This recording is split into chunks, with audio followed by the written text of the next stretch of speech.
Hi everyone, so this is the continuation of the first reporter of the Group 7, and in this part, we will examine the present Philippine situation through the examples mentioned in the NOLI.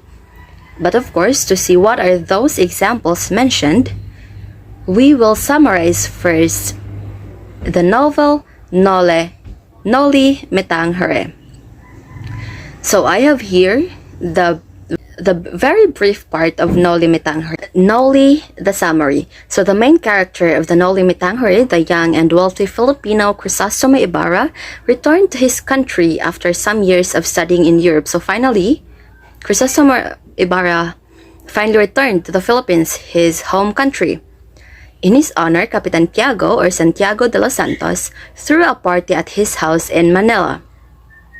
The gathering was attended by renowned local personalities like Padre Damaso, a fat Franciscan priest who had been assigned for many years in Ibarra's native town, San Diego.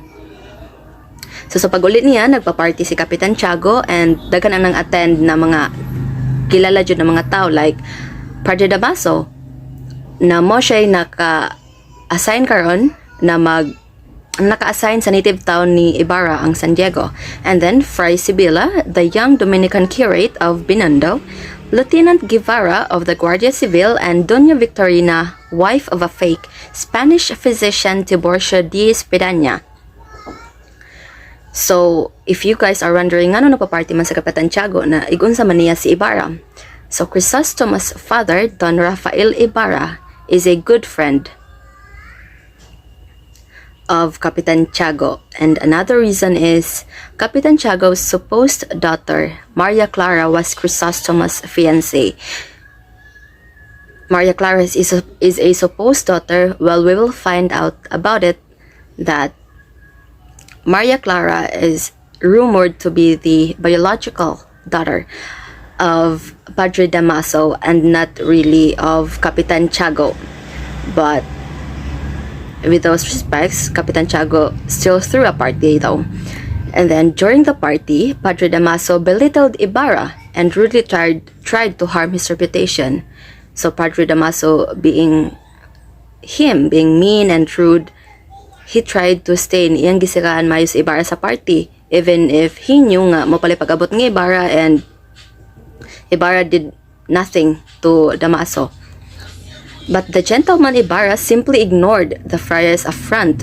When Ibarra left Capitan Tiago's house, giignore lang tanan ni Ibarra tanan iyang nadunggan ni Padre Damaso. But sa paghawa na niya sa balay ni Capitan Tiago, nakigistorya saya si Lieutenant Guevara sa katong sa Guardia Civil, and it was related about the miserable fate of his deceased father in San Diego, because Ibarra did not really knew what exactly happened to his father since he's far away. He's in Europe when it happened. Guevara explained, so the lieutenant explained sa kang Ibarra that Don Rafael was unfairly accused by San Diego's curate of being a heretic and filibuster because of his non-participation in Mass and confession. So as you can see here, ang panghitabo sa kang Don Rafael is like what happened to Rizal.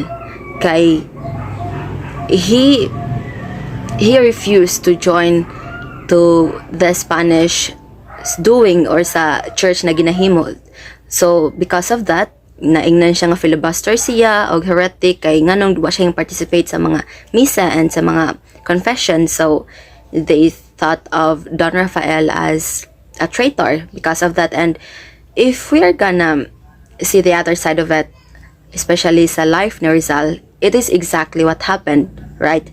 But one day, Don Rafael saw a Spanish, so in Guevara's narration, mo siyang hitabo nga si Don Rafael was unfairly accused, and then one day, Don Rafael saw a Spanish tax collector and a weak boy fighting. So isa daw kaadlaw si Don Rafael nakakita siya og Spanish tax collector, kaysa una the way of collecting tax is through door to door. So nagid sila gi-assign nga tao, balay to balay kuha nilag tax. While nowadays dili na. Like for example, kung natrabaho ka company, nanadyo siya automatic deduction. Even if you buy something in a store, nanadyo siya deduction automatic. And so mo to siya nakita ni Don Rafael, nakig-fight ang Spanish tax collector gang weak boy. Nag-fight lagi din in an attempt to defend the powerless boy. So of course, Don Rafael being so kind and iyahang gi-protektahan or iyang gi-defend ang isa ka bata nga laki. Kay of course, he saw na ka-powerless sa bata nga gisuklan sa tax collector. And in his defense or in his trying to defend the powerless boy, Don Rafael accidentally pushed and killed the brutal Spaniard. So, it was unintentional. Iyang natukmod ang Spanish collector and nabagok ang katong Spanish collector, so namatay. So Don Rafael was thus imprisoned and died in his cell miserably.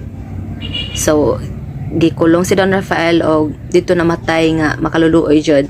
Like he wasn't even had a chance to defend or to tell what really happened during the incident. So initially buried in consecrated ground, his body was removed from the Catholic cemetery under the order of his enemies. So what made it even more miserable is that wa siya gitagaan og kalinaw sa iyang kamatayon. Sa paglubong sa iya kay pa remove ang iyang patay nga lawas sa Catholic cemetery. Then the talk is over. Naibawaan na ni Ibarra ang hitabo sa kang Guevara. Then the next day, Crisostomo visited his sweetheart, Maria Clara, which is the other main character of the novel, and after the lovely visit to his girlfriend, Ibarra went to San Diego to look for his father's grave so that his talk to Guevara is not the end of what he found out, because after the day he visited Maria Clara is he went to San Diego after that to look for his father's grave and to see or to prove if Guevara was really even stating the fact during that night. He had known through the grave digger, so may nakistorya siya dito kanang grave digger, that his father's corpse was dug up by order of the curate to be transferred in the Chinese cemetery. So very disrespectful ang gihimo, even though renowned a person ang iyang papa gipakuha sa Catholic cemetery o gibalhin sa Chinese cemetery. But since it was raining o katong nagsigig uwan inya ang lungon or ang patay nga lawas kay bugat, ang grave digger gilabay lang ang patay nga lawas ni Don Rafael, or yes, gilabay lang sa sapa. So no, very injustice and very disrespectful. So of course, angered by what he learned, so kung kinsa di maglagot ni ana, Ibarra suddenly attacked Padre Salve when he saw this San Diego parish priest. So during that time, ang naay power over the society is the church or the parish priest. So giatake ni Ibarra, gingatudan niya si Padre Salve. But then sa pagikan ni Ibarra sa Pilipinas pangato sa Europe, ang iyang nabawan niya atong time is si Padre Salve ang naka-assign sa ilahang simbahan. Kay ngano di ba? Ngano gipakuha man ang patay nga lawas sa Catholic cemetery gipabalhin sa Chinese cemetery, which caused or resulted to nalabay na lang hinuon sa sapa ang patay nga lawas. But Salve explained to him that it was Damaso who was the town's parish priest at the time of Don Rafael's death. So he explained si Salve nga sa katunga time si Padre Damaso man, dili ako. So gitigom lang tanan ni Ibarra ang iyang nabawaan. When Maria Clara and her family arrived in San Diego, so gi-invite ni Ibarra ang iyahang ang family sa iyang fiancé nga si Maria Clara sa San Diego. Then nagpicnic sila dool sa lake. During the picnic, Ibarra had saved the life of Elias, the boatman who was almost killed by a crocodile trapped in the fish cage. So Ibarra being this heroic, naluwas niya si Elias. later in the picnic, some members of the Guardia Civil also came, pursuing Elias, who had previously assaulted Padre Damaso and the Alferez, but Elias had escaped even before the Guardia Civil arrived. So, nagtatago ra po dito si Elias di ay. Kay, same sa mga panghitabo dati, also ra ang mga accused. So, takpunon po si Elias, but then even before the Guardia Civil arrived, nakatakas na po si Elias. Later on, Ibarra received a notice that his donation of a school in San Diego had been approved by the Spanish government. So, nag-donate si Ibarra sa isa ka school sa San Diego na na-approve sa Spanish government since the Philippines is under the Spanish government before. On the day of San Diego Tuan Fiesta, Ibarra and Maria Clara attended the morning mass officiated by Padre Salve and Padre Damaso. During the mass, Elias silently went near Ibarra and notified him of the plot to kill him on the ceremony of the laying of the skull's cornerstone. So, mga trader jud kay si Ibarra na gana nag-donate, siya pa ang giplanuhan pagpatay. May gani na warningan siya daan ni Elias, the man that he saved during their picnic in the lake. So, fortunately, the quick Elias had rescued Ibarra. May gani iyang naluwas si Ibarra, and the man who was paid to harm Ibarra was the one killed in the incident. So, diba, what a very cliche nga nahitabo. Kung kinsa to ang gibaydan hinon papatay kay Ibarra, maumoy namatay sa katong ilang giplano. But still, Ibarra hosted a banquet later that day. So, walang jud kay nagsaba-saba si Ibarra. Ilihok lang siya sa iyang mga plano nga saya lang. Padre Damaso, who attended the feast, publicly attacked the dignity of Ibarra's dead father. So, Ibarra, wapag siya nakamove on sa mga nahibawan sa nahitabo sa iyang papa. There he is, Padre Damaso again, trying to attack the dignity of his father's death. The angered host lunged at the ill-mannered friar and had almost killed Damaso with a knife were it not for Maria Clara, who interfered just this time. So, una nakapugong si Ibarra kay diba, may ganit luckily ang nangatong time kasi Padre Salve. So, dili siya mo natake, but during the banquet hosted by Ibarra, wala siya kapugong nagkuha siya kutsilyo, o giyan na haptaning mapatay si Damaso kung wala lang si Maria Clara naka-interfere. So, Ibarra was consequently excommunicated and his engagement with Maria Clara was broken as Damaso persuaded Capitan Tiago to prohibit the lady to marry Ibarra. So, sa kangilaad ni Ibarra, ni Padre Damaso, iyang gipa-cut off ang engagement o walay communication si Ibarra o si Maria Clara. One day, Ibarra's enemies engineered. So, wala nito na human ang tanan. Plantahan o helpless attack on the station of the Guardia Civil, pointing it to Ibarra. Ilang gipaingon nga si Ibarra nagsugo sa ilahan niya atong atake. And after the attack failed, Ibarra was incriminated and arrested. So, diba, the justice being so unfair before, accused lang si Ibarra pero siya ang kulong. But then, Elias, gisave na sa niya si Ibarra nga makatakas sa kulungan. But before sila nang takas, hingad to si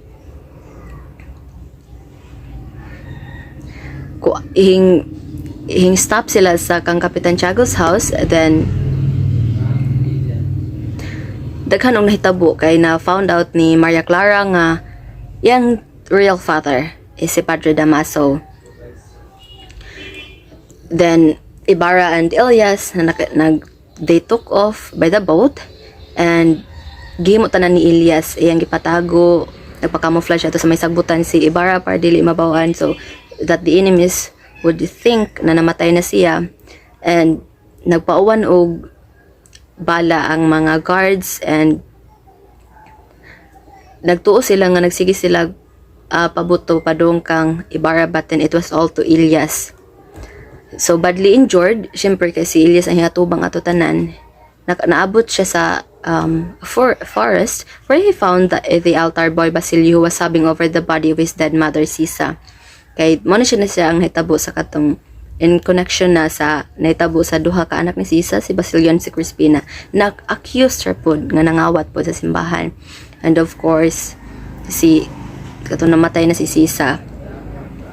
And so nagkabagat man sila didto, and Elias knew nga dili na siya maabtan jud og buntag yun. Knowing that he would eventually die, Elias instructed Basilio to make a funeral pyre and burn his and Sisa's bodies to ashes. So there's this other way of cremating the dead people before. Kanang funeral pyre is sunugon ang patay nga lawas, tabunan og daghan kayong kahoy. So kanang dako na jud kayo siya nga sunog ang mahitabo na jud. And iyang gi-instructan si Basilio nga silang Sisa inatuo na lang para wadyoy makakita. And in his dying breath, Elias mumbled the following hopeful patriotic words. It was quoted, "I shall die without seeing the dawn break upon my homeland. You who shall see it, salute it. Do not forget those who have fallen during the night." So he simply stated nga, well, unknowingly, it is talking about us, the new generations, na we have the chance to see the future now, na much free, nga unlike sa ilaha, unfairly treated jud ang usag-usa. So may na siya nga, di man niya makita na ang kabuntagon ang sa pagsiga na sa adlaw na mutama sa iyang homeland. Pero kita nga makakita atong i-appreciate, we salute it, and di na to kalimtan kung kinsa to ang nagpakamatay niatong gabiuna para makita na nato kung kabuntaga. So it was like that. In the novel's epilogue narrates that Capitan Tiago became addicted to opium. Opium is like drugs ni siya sa una. Padre Damaso was assigned to a far province. So nabalhin na si Padre Damaso dili na sa San Diego, and nakita na namatay na lang sa higdaanan isa ka buntag. Then of course the sorrowful Maria Clara na hingtuo nga syempre nobody really knows what happened to Ibarra, if namatay ba siya ni ato. Well, Maria Clara, believing that Ibarra had been shot dead in the river, entered the nunnery. So hingsud na lang sa pagka-madre si Maria Clara. And Padre Salvi left the San Diego parish and became a chaplain of the nunnery. So Padre Salvi gisunan gyapon niya sa Maria Clara because chaplain of the nunnery is more siya mga mo kuan sa mga events, like sila mo bunyag. Then some infer that Salvi, who had been portrayed as having a hidden desire for Maria Clara, kasi syempre diba hinghawat lang siya sa San Diego para sundan niya sa Maria Clara, and then there Maria Clara regularly molested in the nunnery. So very evil. Consequently, a pretty crazy woman was seen one rainy night at the top of the convent, bitterly weeping and cursing the heavens for the fate it has bestowed upon her. So naay mga rumors or naay gwapa nga buang na babae nga nakitaan isa ka gabi, and it was raining, na nasa kinatumian sa kumbento, na nagsigig syagit, nagsigig basol sa langit sa Ginoo kung anong nainato ang nahitabo sa iyaha. And of course the woman was not named, but it was assumed that she was none less than Maria Clara. So the Noli, this is not really the end because the continuation is the Elfili, but this is the brief of the Noli. So upon summarizing the Noli Me Tangere, we have examined not just few or some changes that is present nowadays, but there are a lot of it. So first is the government and officials. In Rizal's viewpoint in the Noli Me Tangere, the government officials back then are the Spaniards, friars, who were only assigned by the Spaniard colonizer. For today's government, officials is a great development compared to Rizal's time because we have a voting system which we have freedom to choose, and now they don't overuse their powers as compared to Spaniards. Like, we have the right to choose who we want to be in the position, unlike before. Abuses of the Spanish friars and officials with the onset of the colonial rule. And for the church and the religion, in the Noli Me Tangere, Catholicism is visible in the organized system of the church and its hierarchy. Nowadays, religion acts as an agency of socialization. Thus, religion helps in building values like love, empathy, respect, and harmony.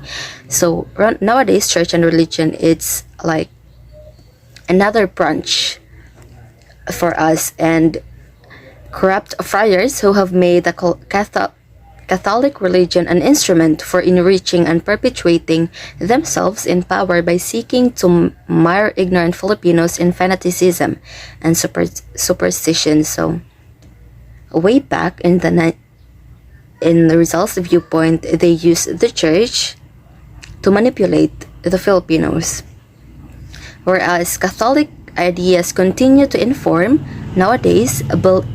It continued to inform beliefs throughout Filipino society, such as the sanctity of life and respect for hierarchy. It's more focusing on enriching our souls, or another branch of education that we can provide for the new generation.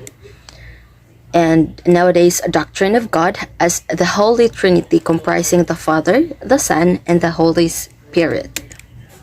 And for the education, it is an important means of fighting oppression way back before.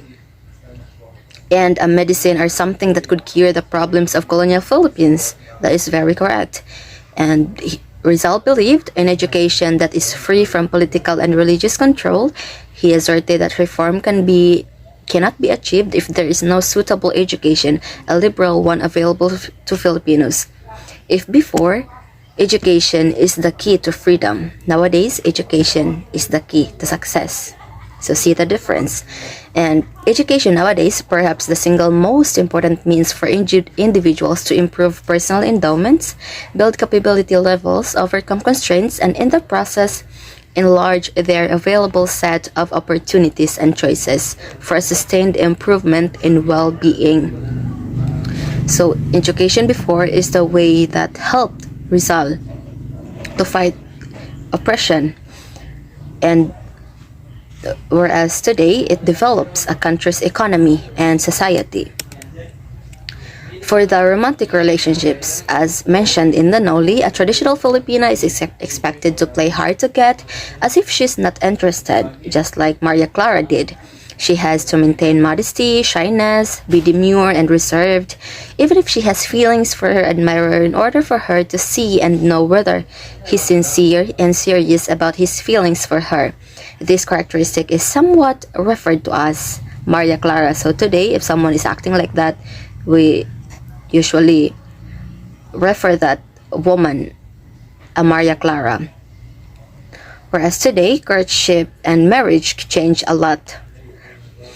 Virtual dating, chatting online, sending text message, conversing over the telephone, instant messaging, writing letters, and sending gifts are all modern forms of courting. We can even find someone else in a dating app. And the pastimes and hobbies. The examples mentioned in the Noli is reading books, drinking coffee, talking with friends, tea time, and doing household chores for the girls, and work is the form of their pastime and hobbies. Unlike today, we have different ways of entertainment that we can organize as pastimes and hobbies. The existence of gadgets and technology, sports, and many things.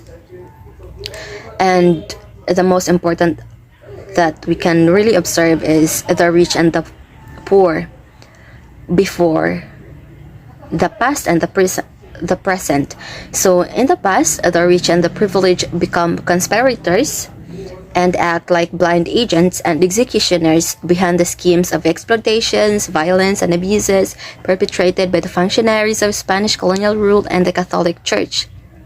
No contentment. Poor family or people are happy and contented of what they have. So they were born that way, then they're gonna die that way.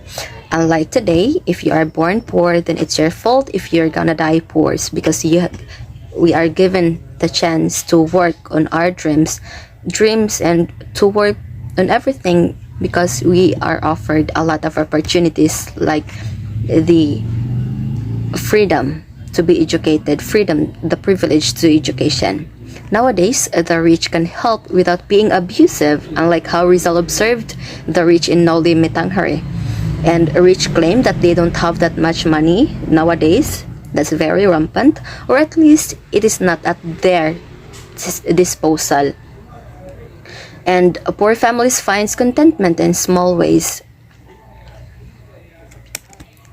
And life in the city, past versus present. A life in the city in the past, a life in the city is vivid. Jose Rizal describes Manila as dreary and modern and unlovely. The trees are on the plazas are withered, the unpaved streets choke people with dust on dry days and turn into a slurry on rainy days, and the architecture is uninspiring.